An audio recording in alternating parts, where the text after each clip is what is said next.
তবু সুট প্যান্টটা ঘড়ি বাবু মশাই ছেজে মোরা দাড়ি কেটে ঘুরি লজ্জা গেছে কুটুম বাড়ি শরম গেছে উঠে লজ্জা গেছে কুটুম বাড়ি শরম গেছে উঠে পরিচয় আজ গেছি ভুলে মুখের গাড়ি কেটে কেটো না গো দাঁড়িয়া উভয় নৌজোয়ান কেটো না গো দাঁড়িয়া উভয় নৌজোয়ান দাঁড়িয়ে কত ফজিলাত এবার দেখে নেন তাই এসো সঠিক পথে নবীর সুন্নাত নিয়ে সাথে দাও গুনাহের কাজ ছাড়ি তাই আমাদের মোকাদ্দমার নাম দিয়েছি নবীর সুন্নাত দাড়ি।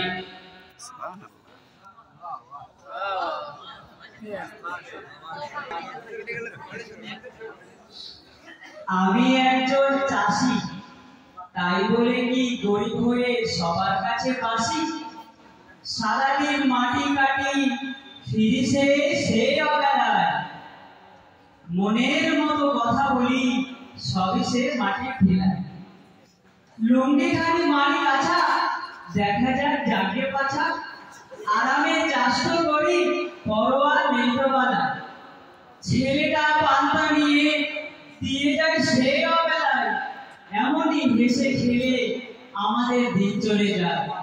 আমার এক বন্ধু আছে নাম তার আবুল চাচা অফিসে চাকরি করে তাই তার দামি চাচা আজ তার মেয়ের বিয়ে বলেছে ভাইপো আসিস কিছু না দিতে পারিস একখান বেনারসি তো দিস তাই কিনে নিয়ে একখান বেনারসি যাই দেখি বিয়ে বাড়ি কি করছে মা ও মাসি।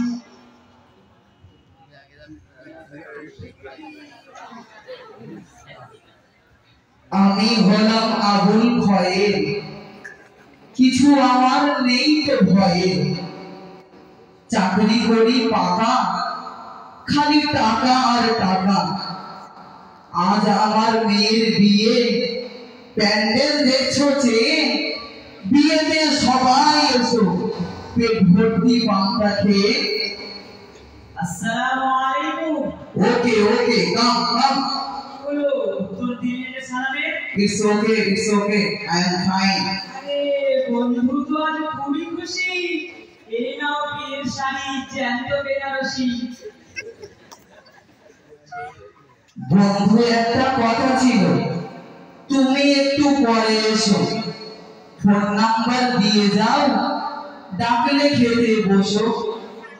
আসলে হয়েছে কি আমার তো নেই তো কমই অফিসার বলেছি তাই বিয়েতে নামি দামি ওই মুখ ভর্তি দাড়ি নিয়ে যাও যদি সবার মাঝে অপমানে মাথা আমার হ্যাট হয়ে যাবে না যে সবাই দামি মানুষ সবাই তো অফিসার হয় হয় বড় বড় লোকেদের বড় বড় ব্যাপার কিছু বুঝলে কাউনি চাচা। ঠিক আছে ভাইপো চাচা। কি কি বলে চাচা চাচা হ্যাঁ তার মানে কি আমার মুখে দাড়ি তাই আমি চাচা আর তুমি সব চেয়েছিলে তাই তুমি চাচা এই সবার সামনে চাচা চাচা বলবে না জানো আর তুমিও সবার সামনে চাচা চাচা করো না কেন? ইটস ওকে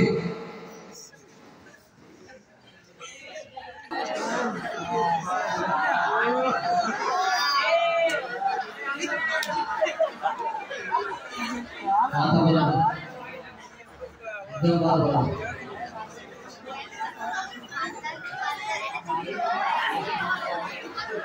এই কথা বলাটা তো ভালো লাগে চুপচাপ শুনো।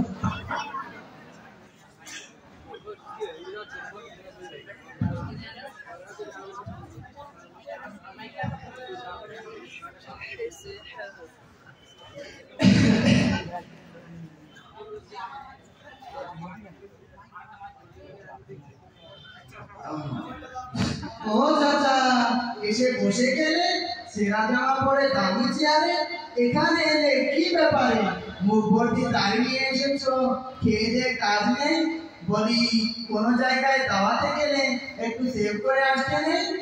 কি হলো তুমি এখানে বাইরে চলো প্লিজ ওয়েট একটু দাঁড়াও কি ব্যাপার চাচা এবার কাপড় পেরান বাঁচা তোমাদের কারোর মুখে দাড়ি নেই তোমরা মেয়ে না ছেলে পুরুষ না মহিলা একটু বলবে ভাই। আমি শুনেছি যারা মুখে দাড়ি রাখে বেশিরভাগই তারা বদমাইশ হয়ে থাকেন। বিশ্বকবি রবীন্দ্রনাথ, অরবিন্দ ঘোষ, বৈজ্ঞানিক গ্যালিলিও, জগদীশ চন্দ্র ঘোষ, রামকৃষ্ণ গুটেনবার্গ রেখেছিলেন দাড়ি, তবে কি এরা ছিলেন নাকি বদমাইশের ধারে? মানে ছাড়ো এসব কথা, মনেতে নিও না ব্যথা। না না না বন্ধু, তুমি বলো আসল রহস্য খোলো। বনের রাজা সিংহ মামা, বনের রাজা সিংহ মামা, দাড়িতেই তার বল, দাড়িবিহীন ঘোরে শুধু শিয়ালের দল। মনেতে নিও না ব্যথা, ছাড়ো এসব কথা। না না না বন্ধু, তুমি বলো আরো কি আছে খোলো। কুকুর ঘোরে দাড়িবিহীন, ছাড়ো এইসব কথা, মনেতে নিও না ব্যথা। বন্ধু তুমি বলো। কুকুর ঘোরে দাড়িবিহীন। আরে ভাই হয়ে গেছে ভুল, ধরো না ফাউল। আচ্ছা বন্ধু থাক, কিছু মনে করো না ভাই, চলো বাজারেতে যাই।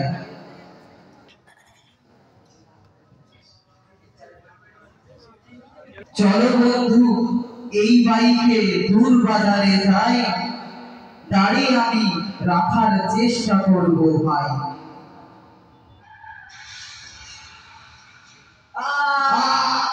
মরে গেলাম, কেউ বাঁচাও ভাই। আরে আরে আরে আরে আরে আরে কি হলো? আরে আরে কি হলো? আরে এটি অ্যাক্সিডেন্ট করেছে। আরে বড় ভাইয়ের কাজ না। আরে একটা অ্যাম্বুলেন্স ডাকো না। আরে এর মুখে তো দাড়ি আছে, এই যে মুসলমান, আমার জাতীয় শান, যদি বাঁচে খুবই ভালো, বাড়িতে দেবো খবর আর মরলে দেবো খবর।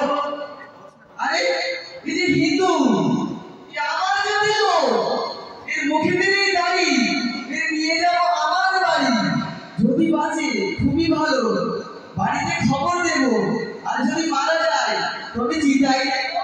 আরে দাঁড়াও, এ সাথী মুসলমান, আরে এও মুসলমান, আমাকে দাও ভাই, আমরা বাড়ি নিয়ে যাই, যদি বাঁচে বাড়িতে দেবো খবর আর মরলে দেবো কবর।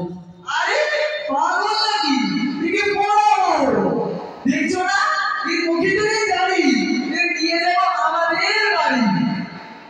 না না না, নারাই হিন্দু, নারাই হিন্দু, নারাই হিন্দু, নারাই হিন্দু।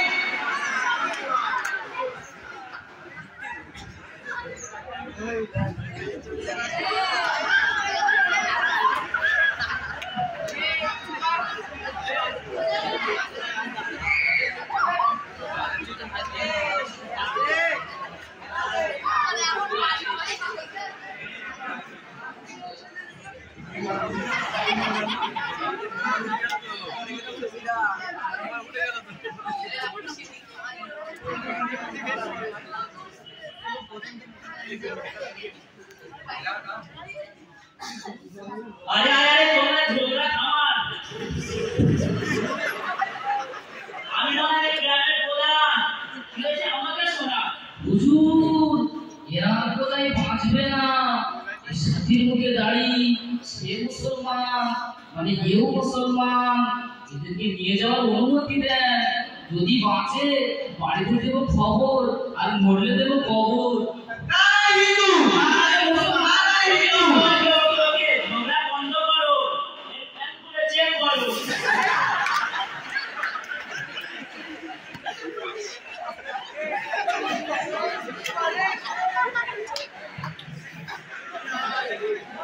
আরে হুজুর, এ তো মুসলমান। মুসলমান আপনারা যে জানিয়ে জানিয়ে যান।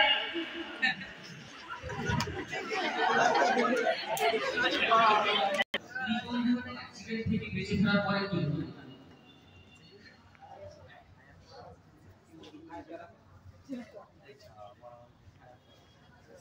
কাবুল ভাই রাখলাম না দাড়ি, আমি হয়ে মুসলমান। কাবুল ভাই রাখলাম না দাড়ি, আমি হয়ে মুসলমান। তাই তো আমার সবার সামনে খুলতে হলো কেন? যাক বাবা, বেঁচে যখন দিয়েছি তারই আমি রাখবো, মুসলিম যখন হয়েছি মুসলিমের মতো বাঁচবো। তাই তো বলি ভাই, দাড়ি রাখা ছাড়া আমাদের কোনো উপায় নাই। কাক যদি ময়ূর পাখি পালক গলায় পাছায়, কাক যদি ময়ূর পাখি পালক গলায় পাছায়, হোক না যতই দামি পালক তবু কি তা মানায়? মুসলিম মানে রাখতে হবে মুখ ভর্তি দাড়ি, নইলে ভাই মারার পরে পড়বে বাছাই বাড়ি। এখন দেখি অনেকেই রাখে কোহলি মার্কা দাড়ি, এখন দেখি অনেকেই রাখে কোহলি মার্কা দাড়ি। সুন্নাতকে নিয়ে ছিনিমিনি খেলা, ফারিস্তারা আসলে বের করবে নারী বুড়ি। দাড়ি কেটে নামাজ পড়লে তাও গুনাহ হবে, নামটি তাহার খাতায় লেখা ফাঁসে যে হবে। তাই নাকি ভাই? তবে বলছিটা কি আর আরো শুনতে চাও আরো? তুমি এবার ছন্দমিল ছাড়ো বন্ধু, তুমি আমায় এবার সব ভুলে ভুলে বলো। পবিত্র কোরআনে আল্লাহ রাব্বুল আলামিন নারী শব্দটি নিয়ে এসেছে 23 বার এবং পুরুষ শব্দটি নিয়ে এসেছে 23 বার। 23 দুগুণে 46। বৈজ্ঞানিকেরা বলে থাকেন যে একজন বাচ্চা যখন জন্ম নেয় তখন সে আলাদা আলাদা 46টি ক্রোমোজোম নিয়ে জন্ম নেয়, যার মধ্যে 23টি আসে মায়ের থেকে এবং 23টি আসে বাপের থেকে। এর মধ্যে সবচেয়ে শক্তিশালী ও যৌন ক্ষমতা দাড়ি থেকে উৎপত্তি হয়। তাই তো মালয়েশিয়ার এক অঞ্চলের মেয়েরা দাড়ি রাখা ছাড়া ছেলেদের বিয়েই করে না। তাই নাকি? তওবা তওবা, আমি আর কোনোদিন দাড়ি কাটবো না। ঠিক আছে বন্ধু, চলো এবার তাহলে আমরা এই খুশিতে বসিরহাট আমিনিয়া মাদ্রাসায় আঞ্জুমানে আমিনের অনুষ্ঠান থেকে ঘুরে আসি। মুসলিম সমাজ করেছে এমন কাজ, মুসলিম সমাজ করেছে এমন কাজ, যে কথা নাই বলি শরীয়তে। মুসলিম সমাজ করেছে এমন কাজ, মুসলিম সমাজ করেছে এমন কাজ, যে কথা নাই বলে শরীয়তে। হালাল মাদিনা হারাম মাদিনা, হালাল মাদিনা হারাম মাদিনা, করেছি দেখো সব দাড়ি কেটে। মুসলিম সমাজ করেছে এমন কাজ, মুসলিম সমাজ করেছে এমন কাজ, যে কথা নাই বলা শরীয়তে। হালাল মাদিনা হারাম মাদিনা, হালাল মাদিনা হারাম মাদিনা, করেছি দেখো সব দাড়ি কেটে। মুসলিম সমাজ করেছে এমন কাজ, মুসলিম সমাজ করেছে এমন কাজ, যে কথা নাই বলা শরীয়তে। আসসালামু আলাইকুম ওয়া রাহমাতুল্লাহ। আমাদের মোকাররমা এখানেই কি করলাম, এ থেকে আমরা এই শিক্ষাই পেলাম আল্লাহ রাসূলের সেই হাদিস।